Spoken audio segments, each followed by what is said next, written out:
So hello and welcome back to my channel. So this is the part 2 और इससे पहले ये half of the ये poem का जो नाम है the poet lover and bird watcher, और ये बहुत ज़्यादा फेमस हम लोगों के पोएट है। एंड ये हम लोग लाइन बाय लाइन डिस्कस करेंगे। फर्स्ट 10 लाइन्स है। So the slow movement seems somehow to say much more. To watch the rare bird, you have to go along the deserted lane where the river flow in silence near the source or by a shore. Remote and thorny like the heart's dark floor, and there the woman slowly turned around, not only the flesh bone, but the meat of light with darkness at core, and sense is found, but the poet lost in crooked, restless flight. The deaf can hear, the blind recover sight. ये मैं पूरे अच्छे तरीके से explain करूँगी। जो first line है इसका मतलब हम लोग समझते हैं कि क्या बोलना चाहते हैं हम लोगों के पोएट। तो जो फर्स्ट लाइन है सजेस्ट करता है कि कोई कोई थिंग्स बहुत ज़्यादा स्लो मूव करते हैं। कोई भी जैसे मूवमेंट हुआ या कोई भी जो धीरे धीरे हम लोगों का कोई काम हो रहा है वो इंडिकेट करता है स्लो मूवमेंट। एंड वो रिवील करता है हम लोगों को, मतलब से मच मोर रिवील करता है डीपर मीनिंग, और डीपर मीनिंग बताता है और इनसाइट बताता है जो बहुत ही ज़्यादा ही इम्पॉर्टेंट होता है। और ये हम लोगों का लाइन सजेस्ट करता है, ये कॉन्ट्रास्ट प्रोवाइड करता है ये लाइन कि किसके बिटवीन में स्पीड एंड ओके। सो इस तरह करके हम लोगों को बताता है। फिर नेक्स्ट हम लोगों का है कि to watch the rare bird you have to go. तो जो इससे पहला वाला जो ये लाइन हम लोगों का, तो इससे हम लोगों को बहुत कुछ जानने को मिलता है। जो भी चीज़ स्लोली मूव करता है, स्लो मूवमेंट होता है, तो ये हम लोगों को बहुत चीज़ बताता है, डीपर मीनिंग बताता है। और कोई भी चीज़ अगर टाइम लग रहा है, इफ़ थिंग्स आर क्या बोलते हैं, कोई भी चीज़ करने के लिए टाइम लग रहा है, तो ये हम लोगों को क्या हो रहा है कि वो definitely that will convey deeper meaning. Okay, that will convey deeper meaning. And अगर वही चीज़ अगर जल्दी जल्दी होगा, तो जो हम लोगों का क्विक एक्शन है, वो हम लोग क्विक एक्शन अगर जल्दी जल्दी कुछ कर रहे हैं तो हम लोग बहुत सारी चीज़ क्या कर सकते हैं, ओवरलुक्ड कर सकते हैं। ये हम लोगों का फर्स्ट ही लाइन है। Okay, so this is it. And ये फर्स्ट लाइन को मैं अच्छे से एक्सप्लेन कर दी हूँ और नेक्स्ट लाइन रीडिंग भी कर चुकी, लेकिन इसको मीनिंग डिस्कस कर लेते हैं। एंड रेयर बर्ड मतलब होता है बहुत ज़्यादा ही यूनिक और बहुत ज़्यादा मतलब यूनिक ऑब्जर्वेशन। तो यहाँ पे कि to watch the rare bird मतलब अगर किसी को वॉच करना है रेयर बर्ड को, तो यहाँ पे क्या हो रहा है कि you have to along deserted lane. अगर किसी को अगर वॉच करना है रेयर बर्ड को, तो उसको जाना पड़ेगा कहाँ कहाँ, along the deserted lane and where the river flow. और कहाँ पे जाना पड़ेगा, जहाँ रिवर फ्लो होता है, in silence near the source और बाय ए शोर। ये सब मैं मीनिंग बता रही हूँ, लेकिन इस जो लाइन का मतलब होता है, क्या इम्प्लाइज करता है ये लाइन, क्या सजेस्ट करता है। तो कोई भी चीज़ को अगर देखना पड़ेगा या ऑब्ज़र्व करना पड़ेगा या वॉच करना पड़ेगा, तो ये डेफिनेटली ये एफ़र्ट लगता है। और हम लोगों को कभी कभी क्या होता है, कुछ कुछ चीज़ को देखने के लिए कोई चीज़ को सैक्रिफाइस भी करना पड़ता है। तो ये बहुत ही डीपर मीनिंग में ये पोएम्स है। एंड मैं इतना सारा पॉइंट बोल दूँगी ताकि जो भी वीडियो देखे तो वो सब कलेक्ट कर सके इस वीडियो से points. And it is an invitation to seek extraordinary. तो इनविटेशन दे रहा है कि बहुत सारे एक्स्ट्रा ऑर्डिनरी हम लोगों को नॉलेज मिलेगा और हम लोगों को जाना पड़ेगा कहाँ कहाँ, along the deserted lane and where the river flow, और जहाँ पे रिवर फ्लो करता है। ठीक है। और ये जो रेयर बर्ड है, रेयर बर्ड को देखने के लिए, ये ब्यूटी को अप्रिशिएशन करने के लिए जो बर्ड का है, तो हम लोगों को क्या होता है, बहुत ज़्यादा एफ़र्ट की ज़रूरत पड़ती है और अच्छा इंटेंशन भी होना चाहिए। अगर कोई चीज़ को कंप्लीट करना है तो difficulties we have to face. Okay, तो एक तरीका का ये जो रेयर बर्ड है हम लोगों का, यहाँ का जो रेयर बर्ड है वो एक मेटाफर की तरह यूज़ हुआ है। एंड ये जो रेयर बर्ड है हम लोगों का, जो पोएट का हम लोगों का इंटर रिलेट कर पा रहा है, जो यूनिक हम लोगों का मूवमेंट है या थॉट्स जो हम लोगों को देखना है या जानना है, या उस वे में हम लोगों का आइडियाज़ फॉर्म करना है, तो हम लोगों को कहाँ कहाँ जाना पड़ेगा, नेक्स्ट लाइन में डिस्कस हुआ है। Okay, so next line move करते हैं, along deserted lanes and where the river flows. ये एक तरीका का जो लाइन है यहाँ पे बताया जा रहा है, लोकेशन। लोकेशन क्या प्रोवाइड कर रहा है, सॉल्ट मतलब एक अकेला, ये इस तरीका का लोकेशन है जो प्रोवाइड कर रहा है अकेलापन। तो सॉल्टिट्यूड प्रोवाइड कर रहा है, ट्रैंक्विलिटी, बहुत ही ज़्यादा ही शांत जगह में। ये सब डिजर्टेड लेन में इतना कोई जल्दी दिखता नहीं है। डेजर्टेड लेन, लेन मतलब होता है रास्ता, तो फाका फाका अलोन रास्ता में जाने के लिए ये हम लोगों को सजेस्ट कर रहा है, हाईलाइट कर रहा है कि जो रेयर हम लोगों का एक्सपीरियंस या थॉट्स या बर्ड्स हम लोगों को अगर देखना है तो ये हम लोगों को कहाँ मिलेगा, it exist in quietness, it exist in quietness. Okay, शांति जगह पे मिलेगा हम लोगों को different ideas and all. Okay, so next है कि अगर हम लोग जहाँ पे लेस ट्रैवल है वहाँ पे कोई ज़्यादा अगर हसल नहीं क्रिएट किया गया है तो वही है। तो ये इन्वायरमेंट प्रोवाइड कर रहा है सेक्लूडेड पाथ का, जहाँ पे रिवर फ्लो कर रहा है, एक तरीका का शांत वातावरण है जहाँ पे one can find their clarity. And clarity तभी हो सकता है they are far away from noise and distraction, से दे आर, मतलब अगर शांति रहेगा तो वहाँ से नॉलेज गेन क्रिएट होगा। नेक्स्ट लाइन मूव करते हैं जो हम लोगों का फोर्थ लाइन है, and in silence near the source और बाय ए शोर।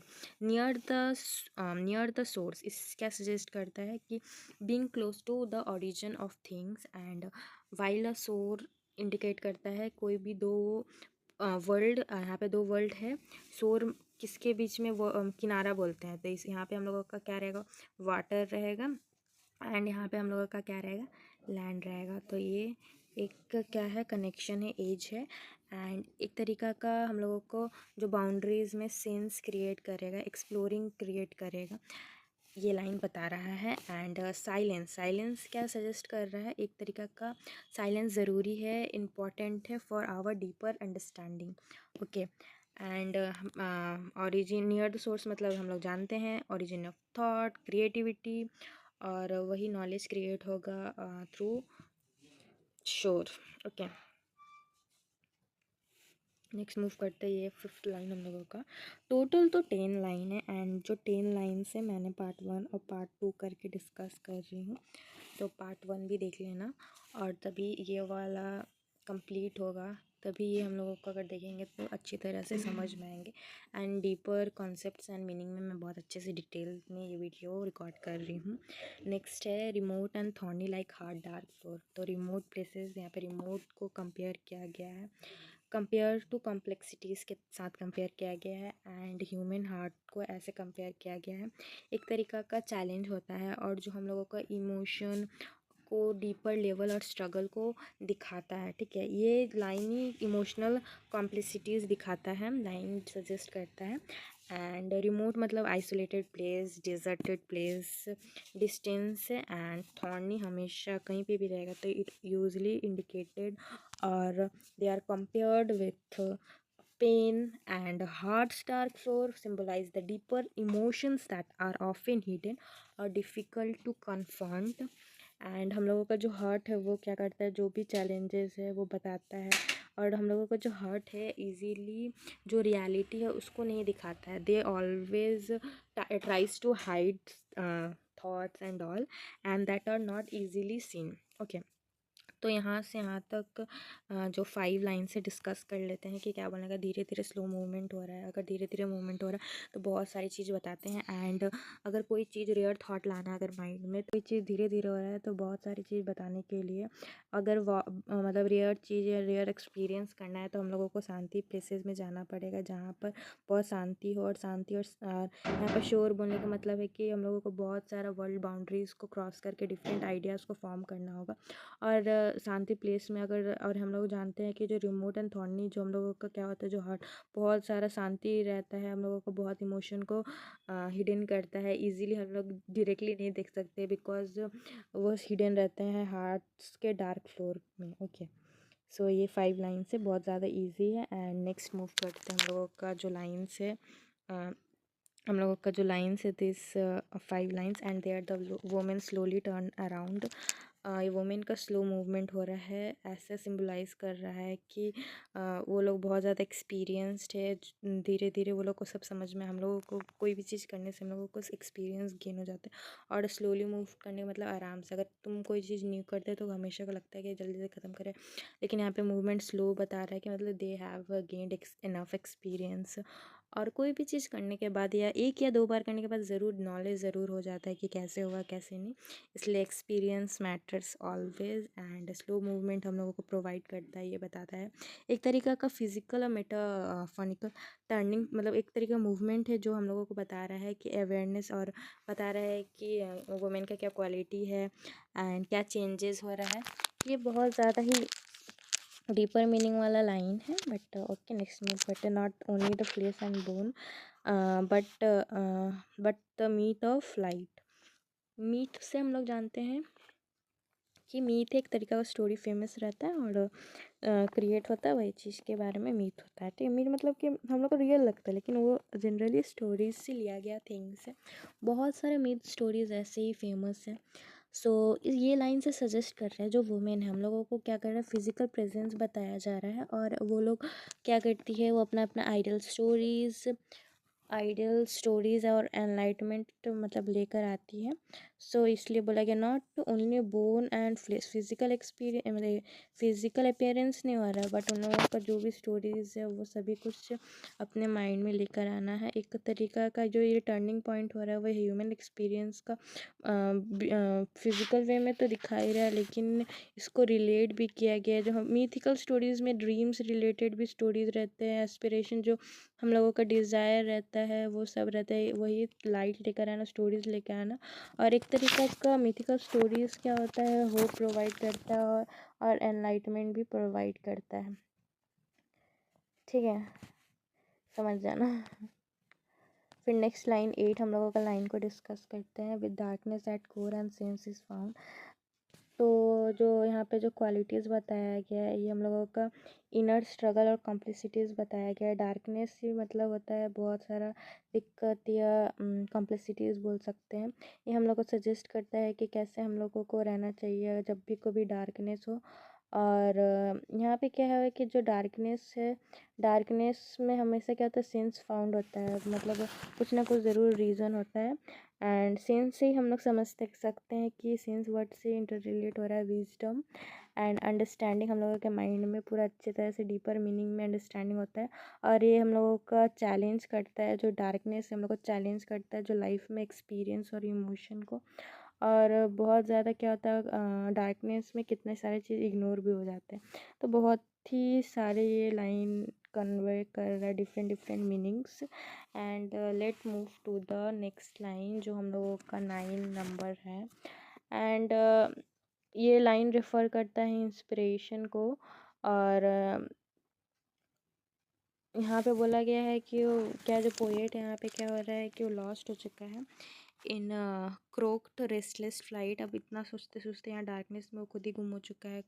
और यहाँ पे बोला जा रहा है कि जो इंस्पिरेशन है वो केवटिक मतलब खुद ही डिफ़िकल्टी और डीपर ट्रूथ को कैप्चर नहीं कर पा रहा है। जो पोएट है वो सभी भी खोज रहा है, फाइंड कर रहा है क्या हो रहा है। और यहाँ पे क्या हुआ, जो क्रुक्ड हो गया केवटिक एमएलए से, उसको समझ में नहीं रहा है क्या what is the real meaning और what is the real truth. उसका जो क्रिएटिविटी है वो सब क्या हो चुका है, रेस्टलेस हो चुका है, वो हार मान रहा है। तो इससे सजेस्ट होता है किसी का भी चढ़ने डिफ़िकल्टीज से ही प्रोड्यूस होता है। Yet it's in this tumult that the profound ideas are the birth the poet are consume by their quest. अगर जानने की इच्छा रहेगा तो बहुत सारे चीज़ एक्सप्लोर करने को मिलेगा। एंड लास्ट में ये लाइन बहुत ज़्यादा ही मतलब याद रहने वाला किसी को, the deaf can hear and the blind recover sight. अगर किसी को नॉलेज मिल गया है तो वो अपना सुन पाएगा, और ब्लाइंड भी अपना मतलब देखने का कोशिश, अगर कोई चेष्टा करेगा तभी वो देख पाएगा। और चेष्टा ही नहीं रहेगा तो मतलब क्वेस्ट नहीं रहेगा तो कुछ भी नहीं हो पाएगा। एक तरीका का ये पैराडॉक्सिकल स्टेटमेंट है कि अगर किसी को कोई ट्रू अंडरस्टैंडिंग हो गया तो उसके ज़रूर माइंड में जो ट्रू सेंस भी आ जाएगा। एंड इस तरीके का जो है, जो भी अब देखने लगेगा तो वो क्या हो जाएगा, स्पिरिचुअल और इमोशनल अंडरस्टैंडिंग अवेकनिंग हो जाएगा जो भी सोल रहेगा। एंड ये हम लोगों को ट्रू अंडरस्टैंडिंग एंड अवेयरनेस के बारे में बताता है। मतलब हम लोगों का लिमिटेड नहीं है, अगर माइंड में अगर थिंकिंग आ गया तो फिजिकल सेंसेस जो भी बैरियर है वो सब रिमूव हो जाएगा। एक ये जो लाइन है, डीपर प्रेस क्या बोलते हैं डीपर कॉन्सेप्ट है और emotional as well as spiritual awareness की तरह दिखाया गया है। एंड इस पोएम में बहुत सारा थीम्स दिए एक एक करके डिस्कस तो मैं इतना कर चुकी हूँ, बट एक एक करके मैं आप लोगों को याद दिला देती हूँ। यहाँ पे हम लोग का जो थीम्स है, थीम ऑफ डेप्थ है, कंटेम्पलेशन है, रेयरिटी है, complexity of human experience, themes of interruption, value of silence, the transformative power of deeper understanding, and nature and myth. And it suggests that profound truth are often accessed through patience and reflection. Okay, तो इसमें बहुत सारा themes है और आप लोग search भी कर लेना कि मतलब और भी क्या क्या थीम्स हो सकते हैं। मुझे जहाँ तक मुझे जितना लगा मैं उतना मतलब इस वीडियो में इंक्लूड कर रही हूँ।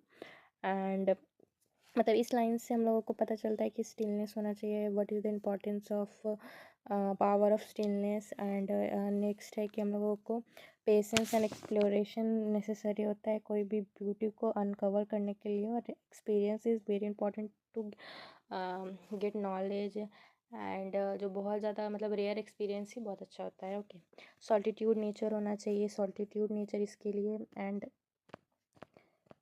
सॉल्टिट्यूड नेचर होना चाहिए। इसमें हम लोगों को बताया गया सिग्निफिकेंस ऑफ साइलेंस। नेक्स्ट बताया गया है inner complicity and struggle, and इसमें बताया गया है femininity and mystery related. Next में हम लोग का जो मीथ है, रियलिटी बिटवीन मतलब connection and intersection of reality and myth. फिर इसका रिलेटेड अगर वन लाइन में अगर डिस्कस करूँगी तो मतलब हो सकता है अंडरस्टैंडिंग फाइंड करना कोई भी डिफ़िकल्ट प्लेस में, डार्कनेस में। एंड यहाँ पे बोला गया है कि ये जो डिस्ट्रैक्शन और जो केयर्स हो रहा है तभी कंटिन्यू हो सकता है अगर किसी के पास क्वेस्ट रहेगा या क्रिएटिव परसुएशन रहेगा, तभी वो कंटिन्यू होगा। ओके, एंड ये जो लास्ट है वो बहुत ज़्यादा फेमस एंड माय फेवरेट है। इस रिलेटेड है, अगर अगर फिज़िकल अगर बैरियर है, अगर इनर माइंड अगर ठीक है या ट्रांसफॉर्मेशन चाहता है, एनलाइटमेंट चाहता है, तो ये कोई बैरियर नहीं है, they can gain true knowledge. And yeah, that's it for this video. Thank you for watching this video, and whatever the doubt you have, please comment down below. And yeah, thank you for watching this video. Please subscribe my channel also. Bye.